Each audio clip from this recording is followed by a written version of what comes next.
பாஜக தலைவர் அண்ணாமலை அவர்கள் வந்து கருத்தெடுத்திருக்காரு.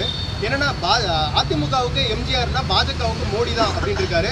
அதாவது வந்து சகோதரர் அண்ணாமலையினுடைய கருத்து வந்து ஜனநாயகத்துக்கு விரோதமான கருத்து. ஆணவத்தினுடைய யாருக்கும் அந்த உரிமை கிடையாது. அதை முடிவெடுக்க வேண்டியவர்கள் மக்கள். அதனால் அப்படி இவர் தான் கடைசி வரைக்கும் இருப்பார், மோடி தான் அவர் இருப்பார், இங்கே இவர் தான் இருப்பாருன்னு சொல்கிறது அது ஒரு ஆரோக்கியமான ஒரு கருத்து கிடையாது. மசூதி இடிக்கப்பட்ட அதே இடத்தில் இப்போது ராமர் கோயில் கட்டப்பட்டுள்ளதா என்று கேட்டால் இல்லை. அதிலிருந்து 3 கிலோமீட்டர் தொலைவில் தான் இப்பொழுது அந்த புதிய ராமர் கோயிலை கட்டியுள்ளார்கள். ஏன் என்று கேட்டால் அதுக்கு பதில் இல்லை. எல்லா மதத்திலையும் சர்ச்சைகள் இருக்குது.